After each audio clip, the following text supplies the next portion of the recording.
আমি আপনাদের সম্মুখে কিছু কথা বলবো, ইনশাআল্লাহ আপনারা বুঝতে পারবেন যদি কথা না বলেন।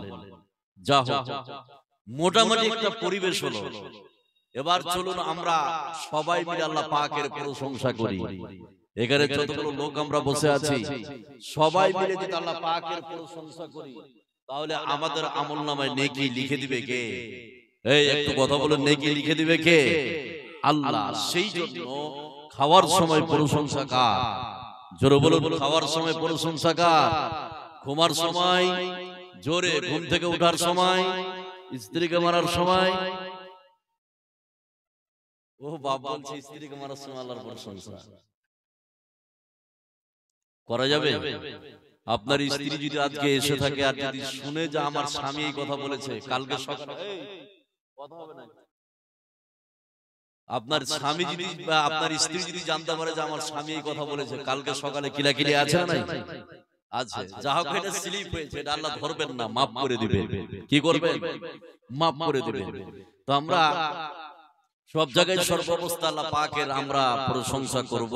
আজকের জন্য ছোট্ট একটি বাক্যের দ্বারাই আমরা আল্লাহ পাকের প্রশংসা শেষ করব। আমরা সকলেই অন্তঃস্থল থেকে বলবো আলহামদুলিল্লাহ। আল্লাহর পরে এই বিশ্বে, এই পৃথিবীতে যাকে আমরা স্থান দিই, এই পৃথিবীতে স্থান পাওয়ার অধিকার রাখে, যোগ্যতা রাখে, তিনি আর পৃথিবীর কেউ নন। তিনি হচ্ছেন আখিরে নবী, নবী মুহাম্মদ সাল্লাল্লাহু আলাইহি সাল্লাম, যিনি যুগ যুগ ধরে বহু সাধনা করে, বহু চেষ্টা করে বিশ্বের মানব মণ্ডলীকে অন্ধকারের ভিতর থেকে আলোর পথ দেখিয়েছেন। তিনার উপর শত শত শান্তির ধারা বর্ষিত হোক। আল্লাহুম্মা সাল্লি আলাইহি আল্লাহুম্মা বারিক আলাইহি। আপনাদের সম্মুখে যে বিষয়টি মঞ্চে উপবিষ্ট হয়েছি, খুব গুরুত্বপূর্ণ বিষয়। আজকের বক্তব্যের বিষয় কৃপণ ব্যক্তি আর দানশীল ব্যক্তি। কথা বুঝছেন না? এখানে যতগুলো লোক আপনারা বসে আছেন যারা দানশীল, তাদের লাভ কি? 6টি লাভের কথা বলবো, আপনি শুনলে অবাক হয়ে যাবেন। আর যারা কৃপণ, তাদের ক্ষতি কি? একটা একটা করে কোরআন থেকে ক্ষতিগুলো বলবো, শুনলে আপনি অবাক হয়ে যাবেন। খালি একটু ধৈর্য ধরবেন।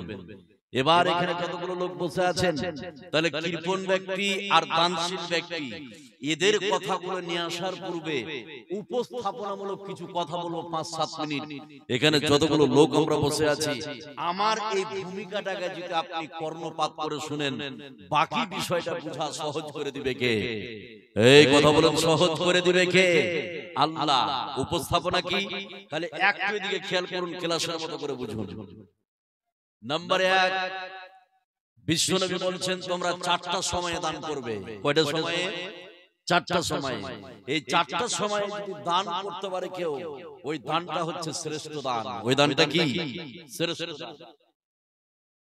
আচ্ছা, মা বোন যারা আছেন, আপনারা গেটে দাঁড়িয়ে আছেন, আপনাদের জোরালো আবেদন, আপনি আবার মা বোন যারা আছেন একটু ভিতরে ঢুকে যান, গেটে দাঁড়ান না, আর সামনের দিকে চেপে চেপে বসুন, বসার জায়গা করে দেন। এবার খেয়াল করুন। তাহলে নাম্বার 1, বিশ্বনবী বলছেন তোমরা 4টা সময়ে দান করবে।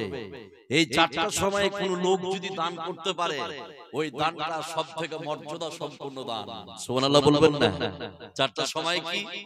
নাম্বার 1, যখন তুমি সুস্থ তখন তুমি দান করো। নাম্বার 2, যখন তোমার ধনী হওয়ার আশঙ্কা থাকবে তখন তুমি দান করো। নাম্বার 3, যখন তোমার গরিব হওয়ার আশঙ্কা থাকবে তখন তুমি দান করো। নাম্বার 4, যখন তোমার টাকা পয়সা বৃদ্ধি হবে তখন তুমি দান করো। এই 4টা সময়ে কোন নারী পুরুষ যদি দান করতে পারে, ওই দানটা হচ্ছে শ্রেষ্ঠ দান। এই দানটা কি? শ্রেষ্ঠ দান। 1 নম্বর। নাম্বার 2, ভালো করে শুনুন আমার উপস্থাপনাটা। 2 নম্বর, সেটা কি? বিশ্বনবী বলছেন তোমার নিজের জিনিস বলতে 3টা জিনিস।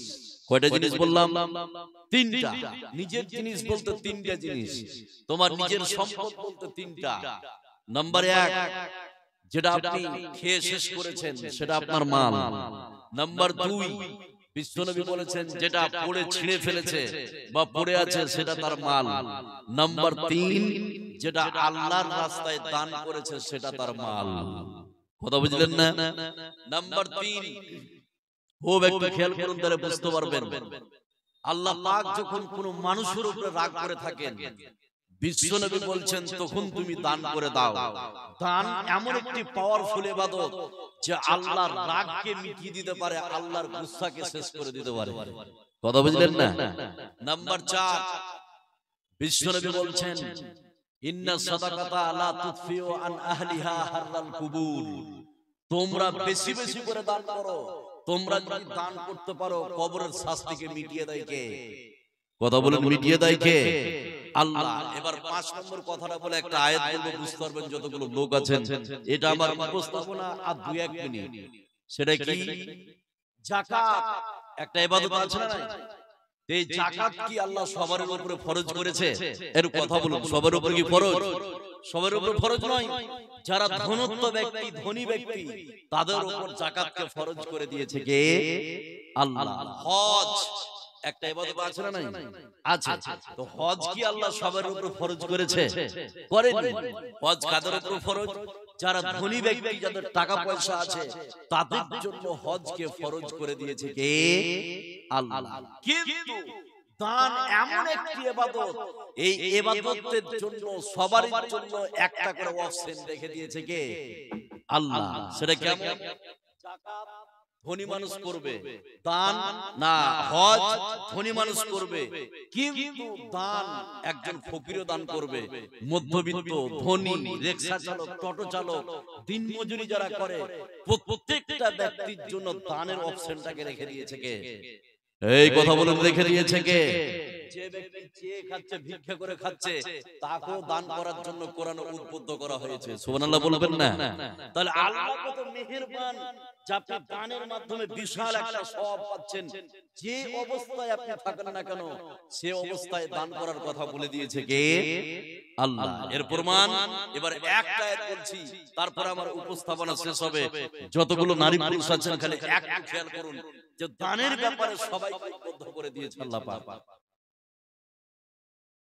আল্লাহ রাব্বুল আলামিন বলেন আল্লাযীনা ইউনফিকুনা ফিস সাররাই ওয়াদ-দাররাই ওয়াল কাযিমিনাল গায়যা ওয়াল আফিনা আনিন নাসি ওয়াল্লাহু ইউহিব্বুল মুহসিনিন।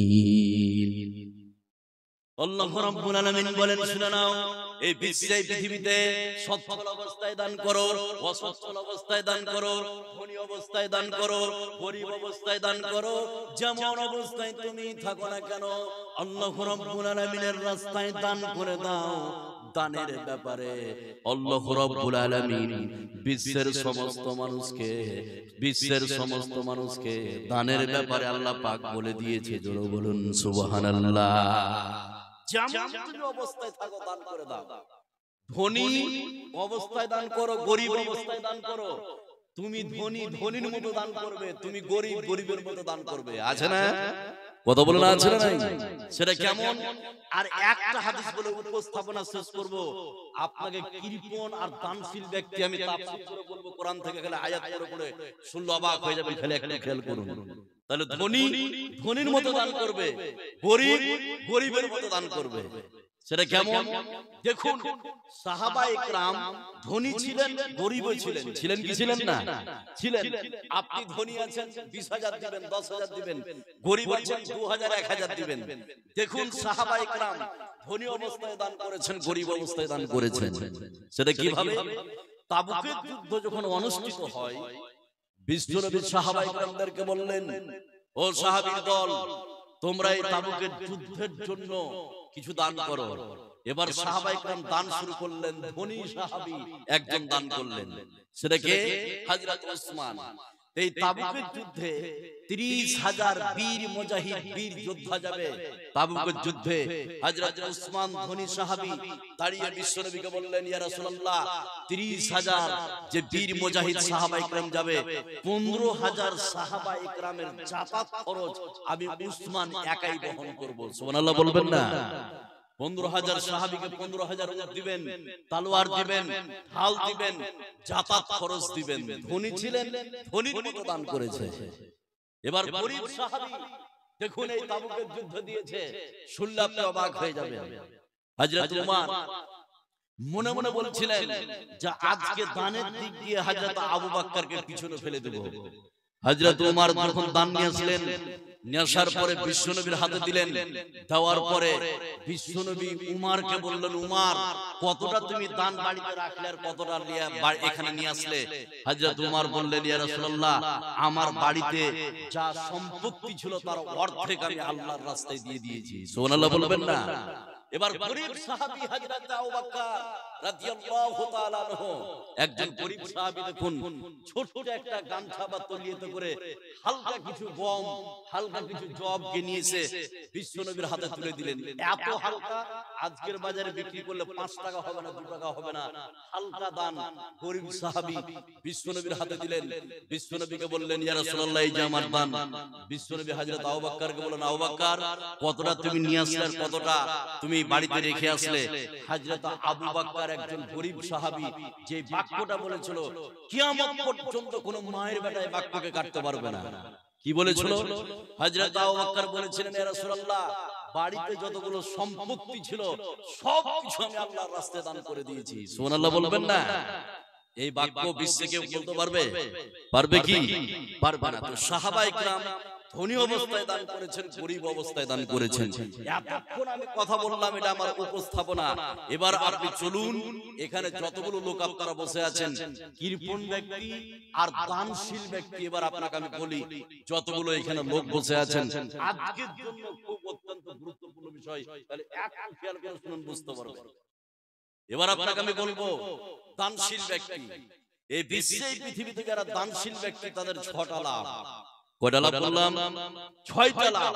এখানে যতগুলো লোক আপনারা বসে আছেন, আজকের জন্য যদি 1 টাকা দান করেন, 1 টাকা এই 6টা লাভের মধ্যে শামিল করে দিবে কে? এই কথা বলুন, শামিল করে দিবে কে? আল্লাহ। এবার 6টা লাভ কি? এবার আপনি গুনুন, আমি একটা একটা করে বলছি। যদি 1 টাকা দান করেন, এই 6টা লাভ আপনি অর্জন করতে পারবেন। নাম্বার 1, দানশীল ব্যক্তির 1 নম্বর লাভ, সেটা কি? দানশীল ব্যক্তির জন্য জান্নাতের পথকে সহজ করে দেয় কে? এই কথা বলুন, সহজ করে দেয় কে? আল্লাহ। এর প্রমাণ এবার একটা আয়াত বলছি, যতগুলো লোক আপনারা বসে আছেন, তাহলে এখানে যতগুলো লোক আছেন, আজকের জন্য 1 টাকা যদি দান করেন, এই দানশীল ব্যক্তির জন্য জান্নাতের পথকে সহজ করে দিবে কে? আল্লাহ। এবার একটা আয়াত বলছি, একটু খেয়াল করুন। 1 নম্বর লাভ, দানশীল ব্যক্তির জন্য জান্নাতের পথ সহজ। আল্লাহ রাব্বুল আলামিন বলেন, فأما من عاتى واتقى وصدق بالحسنى فسنيسره لليسرى।